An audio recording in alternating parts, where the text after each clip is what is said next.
2024 ഞാൻ കണ്ട ഏറ്റവും മികച്ച 10 മലയാള സിനിമകളെ കുറിച്ചാണ് പറയുന്നത്. 10ാം സ്ഥാനത്ത് ഞാൻ 2 സിനിമകൾ വയ്ക്കുന്നുണ്ട്. ഒന്ന് മാർക്കോ, മറ്റൊന്ന് ആട്ടം. മാർക്കോ ഹനീഫ് അദാനി ഡയറക്ഷനിൽ വന്നിട്ടുള്ള ഒരുപാട് ആക്ഷൻ സീക്വൻസ് ഉള്ള, അതേസമയം മലയാള സിനിമയിൽ അധികം കണ്ടുപരിചയമില്ലാത്ത വയലൻസിൻ്റെ എക്സ്ട്രീമിറ്റീസ് കണ്ടെത്താൻ ശ്രമിച്ചിട്ടുള്ള ഒരു സിനിമയാണ് മാർക്കോ. മറ്റൊരു സിനിമ ഞാൻ കരുതുന്നത് ആട്ടോ ആണ്. ആനന്ദ് ഏകാശ്രിയുടെ സിനിമയാണത്. വളരെ തോട്ട് പ്രൊവോക്കിംഗ് ആയിട്ടുള്ള നറേറ്റീവ് സ്റ്റൈലാണ് ഈ സിനിമയ്ക്കുള്ളത്. അതുപോലെ തന്നെ വളരെ മിനിമലിസ്റ്റിക് ആയിട്ടുള്ള അപ്രോച്ചും. 9ാം സ്ഥാനത്ത് ഞാൻ കാണുന്നത് വാഴയാണ്. വാഴ ബയോപിക് ഓഫ് ബില്യൺ ബോയ്സ് എന്ന പേരിൽ വന്നിട്ടുള്ള ആ ഒരു ടാഗിൽ വന്നിട്ടുള്ള സിനിമ. ഡയറക്ടർ ആനന്ദ് മേനോനാണ്. ഇതിൻ്റെ ബെസ്റ്റ് പാർട്ടായിട്ട് ഞാൻ കരുതുന്നത് വളരെ ഒതൻറ്റിക്കും വളരെ റിലേറ്റബിൾ ആയിട്ടുള്ള ഒരുപാട് നല്ല പെർഫോമൻസ്. ഇതിലൊരു വിധം നടന്മാരും പുതിയ ആളുകളാണ്. പുതിയ അവർ മുമ്പ് സിനിമയിലുണ്ടെങ്കിൽ കൂടിയും അവർക്ക് ഫേസ് കിട്ടുന്ന ഈ സിനിമയിലാണ്. പ്രത്യേകിച്ച് പ്ലസ് നമുക്ക് പറയാവുന്ന കാര്യം അവരുടെ വളരെ ക്യാരക്ടറിൻ്റെ പോർട്രേ ചെയ്തിട്ടുള്ള രീതിയും ബെസ്റ്റാണ്. പിന്നെ കോമഡി ഡ്രാമ ഇത് വളരെ സൂപ്പർബായിട്ട് ബ്ലെൻഡ് ചെയ്തിട്ടുണ്ട്. 8ാം സ്ഥാനത്ത് ഞാൻ കാണുന്നത് ARM ആണ്. അരവിന്ദൻ്റെ 2ാം മോഷണം ഡയറക്റ്റ് ചെയ്തിട്ടുള്ള ജിതിൻ ലാലാണ്. ഇതിൻ്റെ വളരെ മിത്തോളജിക്കലായിട്ടും ഒരുപാട് ഹിസ്റ്റോറിക്കൽ കണക്ഷൻസ് ഒക്കെ കൊടുത്തിട്ടുള്ളത് നല്ല രീതിയിൽ തന്നെ അത് വർക്കൗട്ടുണ്ട്. അതുപോലെ തന്നെ ഒരു ആക്ഷൻ പാക്ഡായിട്ട് ഒരുപാട് സീക്വൻസ് സിനിമയിലുണ്ട്. പിന്നെ അതിൻ്റെ സ്റ്റോറി ടെൽ ചെയ്തിട്ടുള്ള രീതി, നോട്ട് സ്റ്റോറി, അതിൻ്റെ ഒരു ഡെപ്തിലേക്ക് പോകുന്നത്, അതിനിടയിലൊരു balancing, it was really good. Then 7ാം സ്ഥാനത്ത് ഞാൻ കാണുന്നത് അന്വേഷിപ്പിയും കണ്ടെത്തും എന്ന സിനിമയാണ്. ഡയറക്റ്റ് ചെയ്തിട്ടുള്ള ഡാർവിൻ കുര്യാക്കോസ് ആണ്. ഇതിൻ്റെ ബേസിക് കാര്യം എന്ന് പറയുന്നത് വളരെ റിയലിസ്റ്റിക് പോർട്രയൽ ഓഫ് ഒരു ഇൻവെസ്റ്റിഗേഷൻ പ്രൊസീജിയേഴ്സ്, അല്ലെങ്കിൽ ഇൻവെസ്റ്റിഗേഷൻ എന്ന് പറയാം. അതിന് വളരെ റിയലിസ്റ്റിക് ആയിട്ടുള്ള ആ ഒരു പ്രൊസീജിയറിലാണ് എനിക്കിഷ്ടപ്പെട്ടത്. അതുപോലെ തന്നെ ഇതിൻ്റെ dual time line narrative structure ഉണ്ട് ഈ സിനിമയുടെ. അധികം മലയാള സിനിമയിൽ കണ്ടുവരാത്ത ഒരു രീതിയാണ്. 6ാം സ്ഥാനത്ത് ഞാൻ കാണുന്ന സിനിമ ഉള്ളൊഴുക്കാണ്. ഡയറക്റ്റ് ചെയ്തിട്ടുള്ളത് ക്രിസ്റ്റോ ടോമിയാണ്. സിനിമയെ കുറിച്ച് പറയുകയാണെന്നുണ്ടെങ്കിൽ നമുക്കറിയാം വളരെ റിയലിസ്റ്റിക് ആയിട്ടും വളരെ റിലേറ്റീവ് ആയിട്ടുള്ള ഒരു അപ്രോച്ചാണ് ഈ സിനിമയ്ക്ക് മൊത്തത്തിലുള്ളത്. അതുപോലെ തന്നെ ഇതിലൊരുപാട് സിംബോൾസും മെറ്റഫേഴ്സും ഒക്കെ യൂസ് ചെയ്തിട്ടുണ്ട്.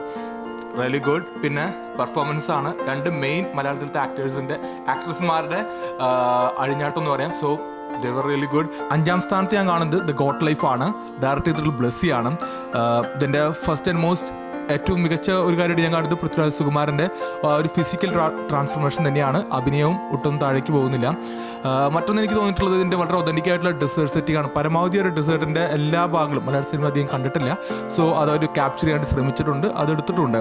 പിന്നെ മ്യൂസിക്കിൽ എസ്പെഷ്യലി സർവൈവലിൻ്റെ തീമായിട്ട് കൊടുത്തിട്ടുള്ള, റെസിലിയൻസിൻ്റെയും സർവൈവലിൻ്റെയൊക്കെ തീമായിട്ട് കൊടുത്തിട്ടുള്ള AR റഹ്മാൻ്റെ music it was really good. 4ാം സ്ഥാനത്ത് ഞാൻ കാണുന്നത് ആവേശമാണ്. മലയാള സിനിമയുടെ ഒരു മാറ്റം തന്നെയായിരുന്നു അത്. ഡയറക്റ്റ് ചെയ്തിട്ടുള്ള ജിത്തു മാധവനാണ്. ഫഹദ് ഫാസിലിൻ്റെ ആ ഒരു ഡൈനാമിക് പെർഫോമൻസ് പ്ലസ് പിന്നെ രംഗണ്ണയുടെ ആ യുണീക്ക് ക്യാരക്ടർ ഡിസൈൻ, ഇതാണ് ഈ സിനിമയിൽ ഏറ്റവും മികച്ചതായിട്ട് എനിക്ക് തോന്നിയിട്ടുള്ളത്. പിന്നെ അതുപോലെ തന്നെ കോമഡിയും പ്ലസ് ആക്ഷൻ, ഈ രണ്ടിനെയും ഒന്ന് സമന്വയിപ്പിക്കുക അല്ലെങ്കിൽ പ്യുവറായിട്ട് ബ്ലെൻഡ് ചെയ്യാന്ന് പറഞ്ഞാൽ അത്ര എളുപ്പമുള്ള കാര്യമില്ല. സോ ഇത് actually did that really good. പിന്നെ മറ്റൊന്ന് എനിക്ക് തോന്നുന്നത് അതിൻ്റെ ടെക്നിക്കൽ ക്രാഫ്റ്റ്മാൻഷിപ്പാണ്. സോ ആ ഒരു കാര്യത്തിൽ Jithu Madhavan it's really good. പിന്നെ 3ാം സ്ഥാനത്ത് ഞാൻ കരുതുന്ന സിനിമ ബ്രഹ്മയുഗമാണ്. സംവിധാനം ചെയ്തിട്ടുള്ള രാഹുൽ സദാശിവനാണ്. ഫസ്റ്റ് ഓഫ് ഓൾ ഇതിൻ്റെ ഏറ്റവും ബെസ്റ്റ് കാര്യം അത് മമ്മൂട്ടിയുടെ ആ ഒരു ട്രാൻസ്ഫോർമേഷൻ തന്നെയാണ്. ബിക്കോസ് അയാളുടെ ആ ഒരു നടൻ്റെ ഏജ് നമ്മൾ കൺസിഡർ ചെയ്തേ പറ്റുള്ളൂ. പിന്നെ മറ്റൊന്ന് ഇതിൻ്റെ ബ്ലെൻഡിങ് ആണ്.